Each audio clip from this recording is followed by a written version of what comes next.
Hello छात्रों, नमस्ते। आज हम कक्षा 10 की हिंदी की भूख काव्य की विस्तृत समझ इस ऑडियो से प्राप्त करेंगे।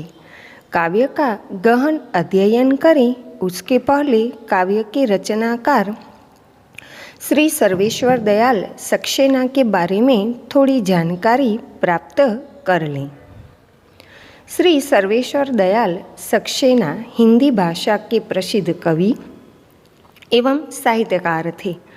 उत्तर प्रदेश के बस्ती जिले में जन्मे सर्वेश्वर दयाल सक्सेना हिंदी के तीसरे शतक के महत्वपूर्ण कवियों में एक है।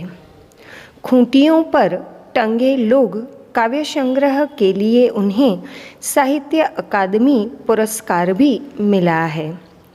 जंगल का दर्द, कुआनो नदी, गर्म हवाएं, क्या कहकर पुकारूं, कोई मेरे साथ चले आदि उनके प्रमुख काव्य संग्रह हैं। कवि के संक्षिप्त परिचय के बाद उनकी कविता भूख की बात करें तो छात्रों, हम सब जानते ही हैं कि भूख एक स्वाभाविक क्रिया है। मानव हो या कोई अन्य जीव हो, प्रत्येक प्राणी भूख मिटाने के लिए अथक प्रयत्न करता है। अतः प्रस्तुत काव्य के द्वारा कवि ने विभिन्न उदाहरणों के द्वारा भूख से संघर्ष करने की प्रेरणा दी है तथा भूख से संघर्ष करने वाले प्राणियों में कवि को जो सौंदर्य दिखाई देता है उसी की अनुभूति इस काव्य के द्वारा होती है। तो चलो छात्रों, भूख काव्य की विस्तृत शब्दशः समझ आज हम प्राप्त करें। काव्य के आरंभ में ही कवि ने लिखा है, जब भी भूख से लड़ने कोई खड़ा हो जाता है, सुंदर दिखने लगता है। प्रस्तुत पंक्तियों में कवि ने एक शब्द का प्रयोग किया है, भूख, जो इस काव्य का नाम भी है, शीर्षक भी है। भूख शब्द का अर्थ है क्षुधा, तो लड़ना यानी संघर्ष करना, और सुंदर का मतलब है खूबसूरत। अब पूरी पंक्ति को समझें तो कवि के अनुसार जब भी कोई पशु या पक्षी या मानव भूख मिटाने के लिए खड़ा होता है यानी अपनी भूख मिटाने के लिए संघर्ष करता है, तब वह कवि को बड़ा सुंदर दिखता है। वैसे भी विद्यार्थी मित्रों, बिना संघर्ष के न तो सिद्धि सफलता मिलती है और न ही किसी समस्या का हल निकलता है। भूख मिटानी हो या पैसा या पद या सफलता प्राप्त करनी हो, सबके लिए संघर्ष अनिवार्य है। इसीलिए तो संघर्ष करने वाला प्राणी सदा सुंदर ही दिखाई देता है। आगे कवि ने काव्य में लिखा है, झपटता बाज फन उठाए सांप, दो पैरों पर खड़ी कांटों से नन्ही पतियां खाती बकरी। यहाँ झपटना का अर्थ है टूट पड़ना। तो बाज एक शिकारी पक्षी है, सांप यानी भुजंग, तो कांटे का अर्थ है शूल, नन्ही माने छोटी छोटी, और बकरी यानी छेरी, अजा। कवि के अनुसार जब बाज पक्षी अपने शिकार को अपने कब्जे में करने के लिए जितनी तेजी से या गति से उस पर झपट मारता है और जिस गति से वह अपने शिकार को अपने मुंह या चोंच में दबोच कर या दबाकर उड़ जाता है, सचमुच वह देखने लायक है।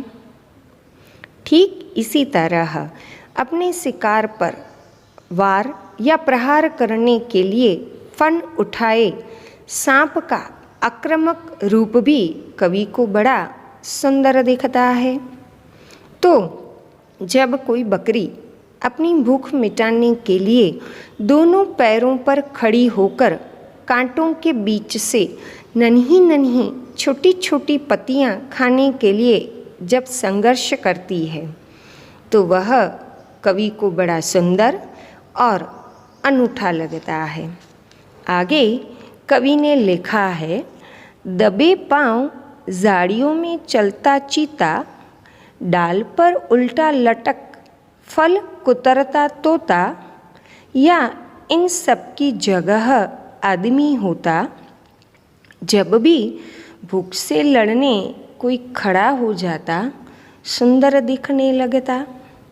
प्रस्तुत पंक्तियों में एक शब्द प्रयुक्त हुआ है दबे पांव, जिसका अर्थ है चुपके चुपके या छिपकर, किसी को पता न चले इस प्रकार आना, यानी दबे पांव। तो झाड़ी यानी छोटे पौधों का समूह, और चीता एक हिंसक जंगली पशु है। तो डाल यानी डाली, लता। तो कुतरना अर्थात दांतों से किसी चीज का छोटा टुकड़ा काट लेना, और तोता माने शूक या कीर, और जगह मतलब स्थान। तो यहाँ कवि ने आदमी शब्द का प्रयोग किया है जो समग्र मानव जाति के लिए प्रयुक्त हुआ है, और भूख माने सुधा। कवि के अनुसार अपनी भूख मिटाने के लिए शिकार की तलाश में जब खूंखार चित्ता दबे पांव झाड़ियों में बड़ी सतर्कता एवं सावधानी से एक एक कदम रखता है ताकि जरा सी आहट या आवाज़ न हो, इस रूप में कवि को वह बड़ा सुंदर दिखाई देता है। ठीक इसी तरह तोता अपनी भूख मिटाने के लिए किसी डाल पर उल्टा लटकने का जोखिम उठाता है, और डाल पर उल्टा लटक कर फल कुतरता है। इस प्रकार का संघर्ष करता हुआ तोता शूक कवि को बड़ा सुंदर और अच्छा दिखाई देता है।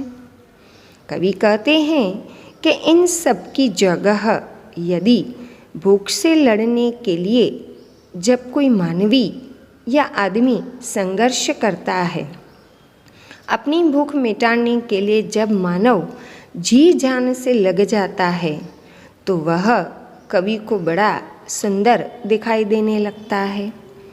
छात्रों, इतना तो आप समझ ही गए होंगे कि जीवन जीने के लिए, अपने अस्तित्व को बचाए रखने के लिए, या पद या पैसा या सफलता आदि पाने के लिए संघर्ष तो अनिवार्य है।